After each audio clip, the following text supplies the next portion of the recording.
하나님 말씀 다니엘서 5장을 보시겠습니다. 다니엘서 5장. 벨사살 왕이 그의 귀족 1000명을 위하여 큰 잔치를 베풀고 그 1000명 앞에서 술을 마시니라. 벨사살이 술을 마실 때에 명하여 그의 부친 느부갓네살이 예루살렘 성전에서 탈취하여 온 금, 은 그릇을 가져오라 명하였으니 이는 왕과 귀족들과 왕후들과 후궁들이 다 그곳으로 마시려 함이었더라. 이에 예루살렘 하나님의 전 성소 중에서 탈취하여 온 금그릇을 가져오매 왕이 그 귀족들과 왕후들과 후궁들과 더불어 그것으로 마시더라. 그들이 술을 마시고는 그 금, 은 구리, 쇠, 나무, 돌로 만든 신들을 찬양하니라. 그때 사람의 손깍들이 나타나서 왕궁 촛대 맞은편 석회벽에 글자를 쓰는데 왕이 그 글자 쓰는 손가락을 본지라. 이제 왕이 즐기던 얼굴빛이 변하고 그 생각이 번민하여 넓적다리 바디가 녹는 듯하고 그의 무릎이 서로 부딪힌지라. 왕이 크게 소리질러 술객과 갈대아 술사와 점쟁이를 불러오게 하고 바벨론의 제자들에게 말하되 누구를 막론하고 이 글자를 읽고 그 해석을 내게 보이면 자주색 옷을 입히고 금사슬을 그의 목에 걸어 주리니 그를 나라의 셋째 통치자로 삼으리라 하니라. 그때 왕의 제자가 다 들어왔으나 능히 그 글자를 읽지 못하며 그 해석을 왕께 알려주지 못하는지라. 그러므로 벨사살 왕이 크게 번민하여 그의 얼굴빛이 변하였고 귀족들도 다 놀라니라. 왕비가 왕과 그 귀족들의 말로 말미암아 잔치하는 궁에 들어왔더니 이에 말하여 이르되 왕이여 만sun 강하옵소서. 왕의 생각을 번민하게 하지 말며 얼굴빛을 변할 것도 하느니이다. 왕의 나라에 거룩한 신들의 영이 있는 사람이 있으니 곧 왕의 부친 때에 있던 자로서 명철과 총명과 지혜가 신들의 지혜와 같은 자이다. 왕의 부친 느부갓네살 왕이 그를 세워 박수와 술객과 갈대와 술사와 점쟁이의 어른을 삼으셨으니 왕이 벨드사살이라 이름하는 이 다니엘은 마음이 민첩하고 지식과 총명이 있어 능히 꿈을 해석하며 은밀한 말을 밝히며 의문을 풀 수 있었나이다. 이제 다니엘을 부르소서. 그리하시면 그가 그 해석을 알려드리리이다 하니라. 이에 다니엘이 부름을 받아 왕의 앞에 나아오매 왕이 다니엘에게 말하되 내가 나의 부왕이 유다에서 사로잡아온 유다 자손 중에 그 다니엘이냐. 내가 내게 대하여 들은즉 내 안에는 신들의 영이 있으므로 내가 명철과 총명과 비상한 지혜가 있다 하도다. 지금 여러 지혜자와 술객을 내 앞에 불러다가 그들에게 이 글을 읽고 그 해석을 내게 알게 하라 하였으나 그들이 다 그 해석을 내게 보이지 못하였느니라. 내가 내게 대하여 들은즉 너는 해석을 잘하고 의문을 푼다 하도다.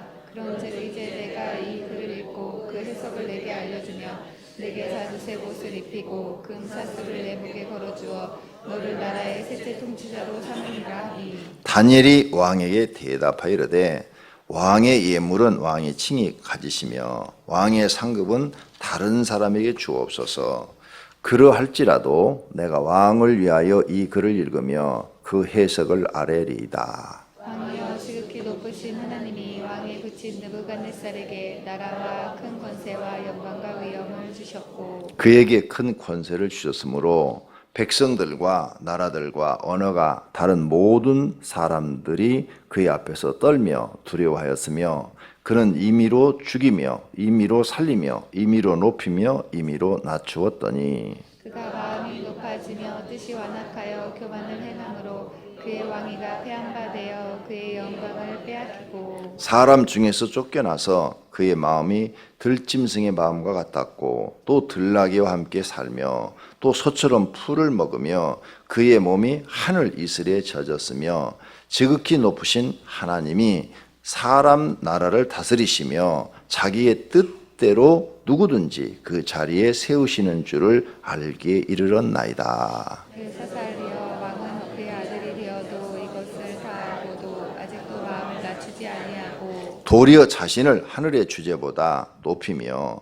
그의 성전 그릇을 왕 앞으로 가져다가 왕과 귀족들과 왕후들과 후궁들이 다 그것으로 술을 마시고 왕이 또 보지도 듣지도 알지도 못하는 금, 은, 구리, 새와 나무, 돌로 만든 신상을 찬양하고 도리어 왕의 호흡을 주장하시고 왕의 모든 길을 작정하시는 하나님께는 영광을 돌리지 아니하니라. 이러므로 그들 앞에서 이 손가락이 나와서 이 글을 기록하였나이다. 기록된 글자는 이것이니 곧 메데 데겔 우바르시니라. 그 글을 해석하건대 메대는 하나님이 이미 왕의 나라의 시대를 세워서 그것을 끝나게 하셨다 하미요. 데겔은 왕을 저울에 달아보니 부족함이 보였다 하미요. 베레스는 왕의 나라가 렘이어서 메대와 바사 사람에게 준바되었다 함이니이다 하니 이에 벨사살이 명하여 그들이 다니엘에게 자주색 옷을 입히게 하며 금사슬을 그의 목에 걸어주고 그를 위하여 조서를 내려 나라의 셋째 통치자로 삼으니라. 그날 밤에 갈대아 왕 벨사살이 죽임을 당하였고 메대 사람 다리오가 나라를 얻었는데 그때 다리오는 62세였더라. 아멘. 다니엘이 자기 생의 모든 걸 다 기록으로 남긴 것이 아니라 중요한 사건만 기록했다. 이걸 여러분이 인식하고 다니엘서 읽어야 됩니다. 중요하다고 다니엘이 생각했을 때 이건 참 중요한 사건이다. 이렇게 했던 거. 그래서 한 장 한 장 보면 한 사건씩이 지금 기록되어 있죠. 5장에서는 손이 나타나서 벽에다 글씨를 쓴 사건이 지금 나타났어요. 정말 기가 막힌 일이죠. 이제 다니엘이 섬겼던 느부갓네살 왕은 죽었고 그의 아들이 왕이 됐어요. 그래서 이제 벨사살이라는 왕이 됐고 다니엘은 여기 지금 보니까 방백으로 있는 것이 아니라 이제 벌써 많은 세월이 흘렀어요. 다니엘서 6장에 가서는 또 다리오 왕이 나오잖아요. 그 사람은 바벨론 제국의 왕이 아니라 메데라는 나라의 왕이에요. 그렇기 때문에 벌써 역사가 계속 세월이 흘러가는데 자기 일생을 기록한 일기책이 아니고 중요한 사건만 기록했다. 후대에 하나님의 살아계심을 남기기 위해서 정말로 그렇게 하셨다. 그래서 이제 다니엘은 보니까 이제 정치에서 물러나서 쉬고 있었던 모양이죠. 만약 다니엘이 그 자리에 있었더라면 어떤 방백이나 장관이나 그런 자리에 있었으면 지금 다 높은 사람들을 초청해서 1000명이나 초청했는데 그 자리에 다니엘이 없을 이유가 없지 않습니까? 그렇죠. 거기에 장관으로 있었다면 계속 있었다면 1000명이나 귀인들을 초청했을 때 당연히 그 자리에 다니엘이 있었고 다니엘이 바로 풀어들었겠지요. 근데 없어가지고 다 아무도 못 풀어. 사람들 다 불러도 지혜자나 박수나 술객이나 다 못 푸는데 왕비가 와가지고 귀띔을 해줘가지고 다니엘을 불러가지고 이 문제를 해결합니다. 그러니까 이미 정치에서 물러나서 이제 쉬고 있는 거죠. 근데 다니엘이 벌써 시간이 많이 흘렀다는 걸 여러분이 아셔야 돼요. 자, 벌써 많은 세월이 흘러서 이제 다니엘이 이렇게 쉬고 있는데 손이 나타났다. 손이. 근데 왜 지금 이렇게 나타났냐? 벨사살 왕이 자기 아버지가 믿었던 알았던 하나님. 그래서 느부갓네살은 우리가 어제 아침에 배운 것처럼 이제 하나님을 두려워서 함부로 행동을 할 수가 없는 거예요. 그렇잖아요. 7년 동안이나 나가서 정신 이상병자로 살다가 다시 회복됐으니까 이건 뭐 여러분도 한 번씩 그렇게 혼나면은 정신 바짝 나올 거 아니에요? 죽을 때까지 뭐든지 아마 다니엘한테 물어봤을 거예요. 내가 어떻게 해야 되느냐. 그래서 더 이상 느부갓네살 왕에 대해서는 말하지 않아요. 근데 느부갓네살 왕이 굉장히 포악한 왕이었다. 역사가들은 그렇게 써놨단 말이에요. 그런데도 그런 포악한 사람에게 성령님이 강력하게 역사하니까 변화가 일어나는 거예요. 그죠? 변화가 일어나서 하나님을 막 찬양하잖아요. 그리고 다니엘을 높이잖아요. 그러니까 하나님이 만약에 김정은이한테 강력하게 임해서 이렇게 역사해 버린다면 김정은이도 회개하고 하나님을 믿겠죠. 그런데 안 한다 이게 하나님이 그렇게. 김일성이한테도 그렇게 안 해줬고 김정일이한테도 그렇게 안 해줬고 지금 김정은이한테도 하나님이 그렇게 안 하신다 이거예요. 왜 안 하실까? 하나님이 구원할 계획이 없으신 거예요. 구원할 계획이 없어요. 느부갓네살은 지금 이 사건을 통해서 몇 가지 4장까지 우리가 기록을 통해서 완전히 하나님의 사람이 돼버리잖아요. 근데 어떤 왕이든지 느부갓네살처럼 이런 일을 당하면 그렇게 될 수밖에 없죠. 안 그래요? 여러분이 한번 왕의 입장에 생각해 봐요. 그런데 그의 후손들한테 은혜를 안 주니까 못하는 거예요. 벨사살 왕도 아들인데 은혜를 못 받는 거예요. 그냥 바로 저울에 달아봤더니 부족합니다. 오늘로써 끝입니다라고 딱 선포를 해버리는 거예요. 그날 저녁에 죽었더라. 반란이 일어나서 그날 저녁에 죽은 거예요. 그래서 내일 일은 모르는 거예요. 그럼 왜 이런 일이 벌어지느냐? 하나님이 구원할 계획이 없다. 그래서 은혜를 주시지 않는다. 그러니까 우리가 구원받는 것은 하나님의 은혜다. 하나님의 은혜다. 내가 똑똑하고 잘나서 구원시켜주는 게 아니라 100% 하나님의 은혜다. 그래서 하나님의 선택이다. 이렇게 말하는 거예요.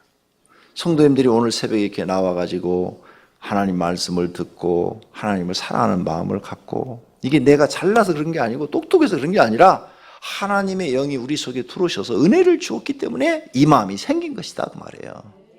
할렐루야. 이런 왕도 하나님의 은혜가 임하지 않으니까 버림받더라. 네.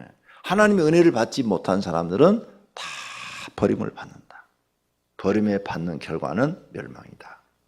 그런데 우리같이 왕도 아니고 귀족도 아니고 우리는 서민인데 서민인데 이런 서민들에게 하나님께서 은혜를 주어서 살아계신 하나님을 경험하게 하시고 기도하면 응답도 주시고 성경을 읽으면 깨닫게 해도 주시고 이래 주시니 이 하나님의 은혜가 얼마나 크냐고 말이에요. 이 하나님의 은혜가 너무 크니까 죽을 때까지 충성할 수밖에 없다. 이것이 신앙. 이런 신앙을 가지고 하나님을 믿어야 되는 거예요. 그런데 이 신앙이 제대로 안 서 있는 사람들은 열심을 내다가 넘어졌다가 교회 일 안 하다가 또 열심을 하다가 또 자기가 시험 들어요. 누가 시험을 주는 게 아니라 다른 사람이 나한테 시험을 준다고 그러는데 아니요. 자기 믿음이 부족해서 시험 드는 거예요. 다른 사람은 똑같은 사건을 만나도 시험 안 들고 그런 일이 있어도 더 열심히 잘하는데 왜 나만 시험 들어 넘어지냐 이게.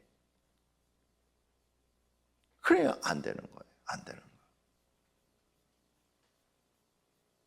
며칠 전에도 국민일보에 간증해 보니까 어떤 분은 10의 9조를 드린다고 거기 써놨더라고요. 기업 회사 회장님인데 자기는 10의 9조를 드린다. 아직도 이런 믿음을 가진 사람이 있나? 그런 생각이 난 들더라고 읽다가. 기업 회장이면 수입이 엄청날 텐데 10의 9조를 드린다. 아니 한국에 아직도 이런 평신도가 있나? 이해가 안 가. 그러잖아요.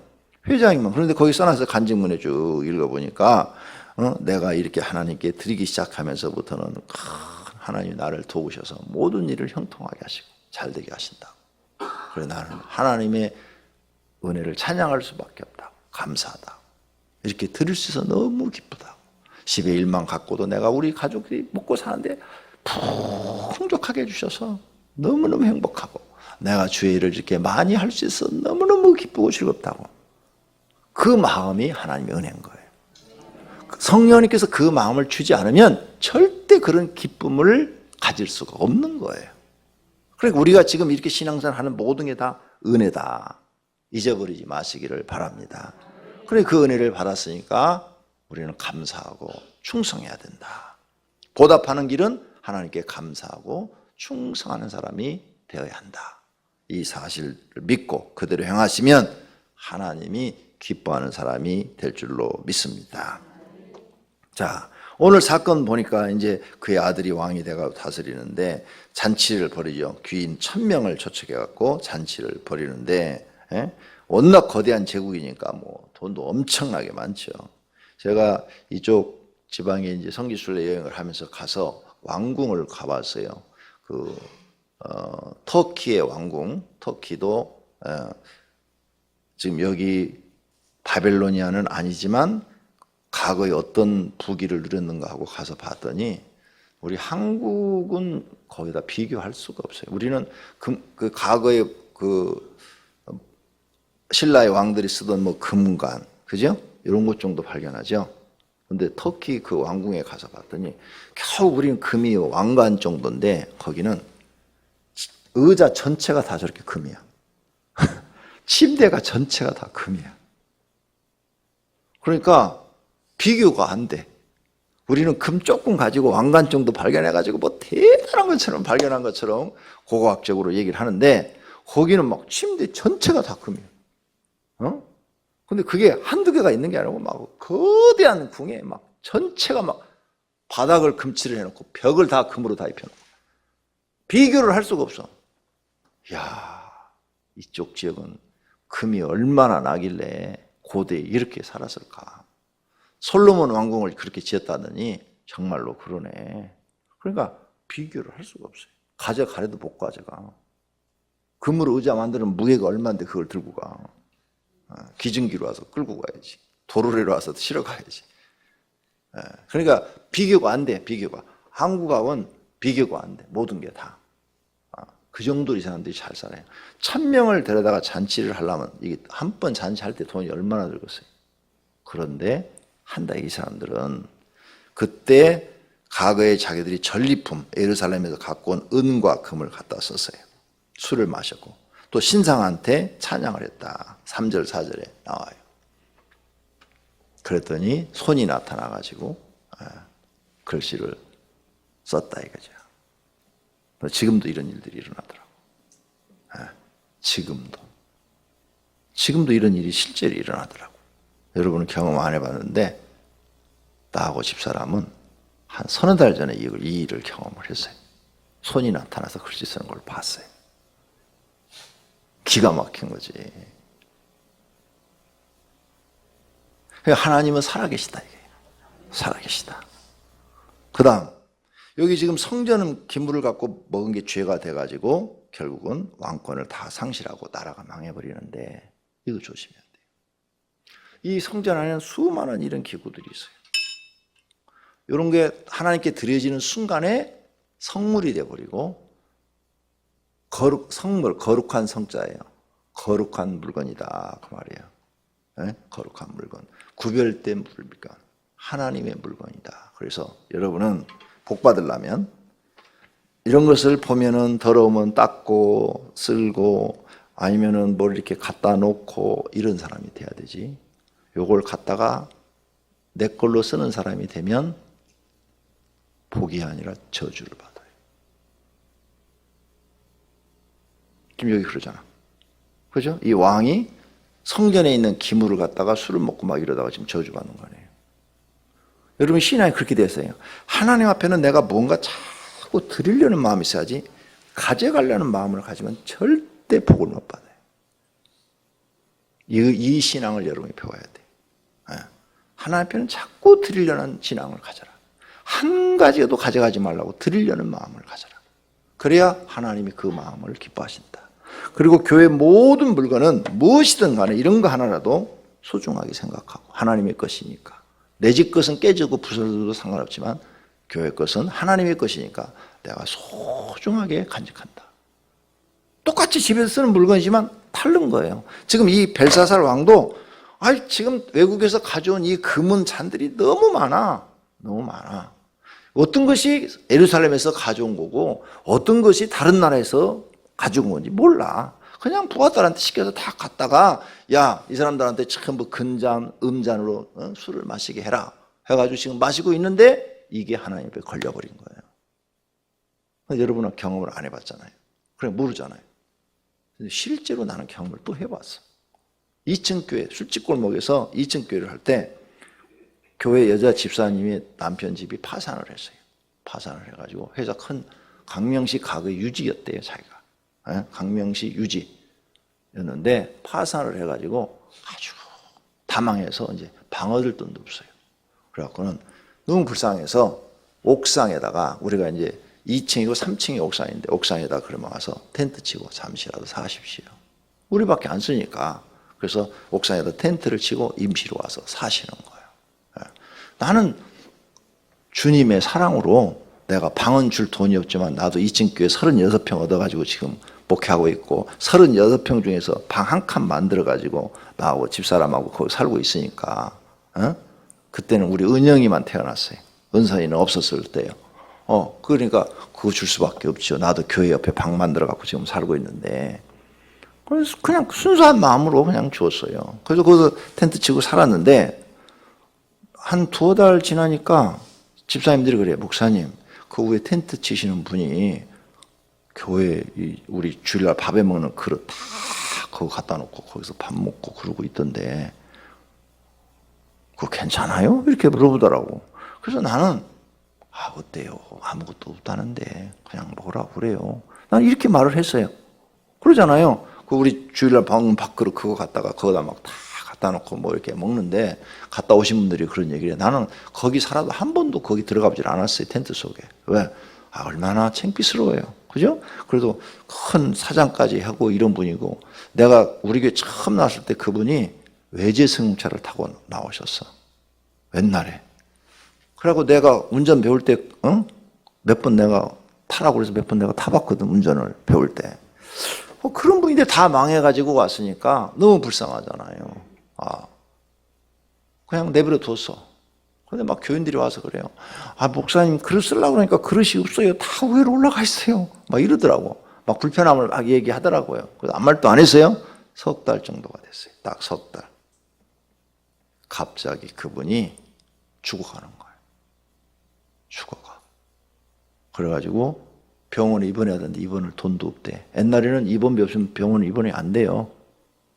지금은 의료보험으로 다 되지만 의료보험 되기 전에는 입원비를 먼저 갖다 5만 원이고 10만 원을 걸어야 그 사람들이 요구하는 돈을 갖다 걸어야 입원이 돼요. 입원비도 없다는 거예요. 그래서 내 누님이 입원비가 없어가지고 막 그렇게 고생해갖고 내가 했던 옛날 경험이 있어서 돈을 줬죠.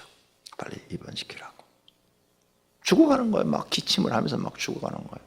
가서 딱 찍으니까 폐병 말기예요. 폐병 말기. 성해병원에 입원했어요. 폐병 말기라고 그러니까 교인들이 이번 메르스처럼 주일날 교인들이 안 와버려. 그 밥그릇으로 우리가 다 밥을 먹었다 이거예요. 그게 막 3층에 올락나르락 하면서 그걸 먹었으니 우리 다 폐병 걸릴지 모르니까 빨리 가서 폐 다 찍어봐야 된대. 난리가 벌어졌어요. 긴급 재직회를 열었어요. 긴급 재직회. 어떻게 하면 좋냐. 그래갖고 그 모든 밥그릇 갖다가 다 그냥 삶고 또 삶고 막 생주고 뭐고 막 또 삶고 막 난리가 벌어진 거예요. 근데 이미 다 지난 사건인데 어떡해. 그래서 말기, 폐병 말기. 시간이 많이 가요. 그 얘기를 다 하려면. 결국 그분 죽었어요. 하나님께 기도했어요. 하나님, 들어올 때는 아무런 그런 게 없었거든요. 병이 전혀 없었거든요. 건강한 사람이었거든요. 막 몸이 내가 볼 때는 한 90kg? 이런 체구였는데 폐병 걸려서 이 말기로 가니까 피쩍 마르대요. 살이 쫙 빠져가지고 한 45kg? 50kg? 막 남자가 이렇게 막 말라버리더라고. 죽었어. 불쌍한 일. 기도했더니 하나님 그래. 내 거룩한 물건을 그가 막 사용했느니라. 하나님의 응답이 그래. 내 거룩한 물건을 그가 막 사용했느니라. 그래서 내가 그를 찾느니라. 할 말이 없어요. 여기 벨사살 왕도 지금 하나님의 거룩한 물건을 함부로 써서 죽은 거예요. 거룩한 물건은 제사장만 쓸 수 있도록 그렇게 해놨어, 성경에.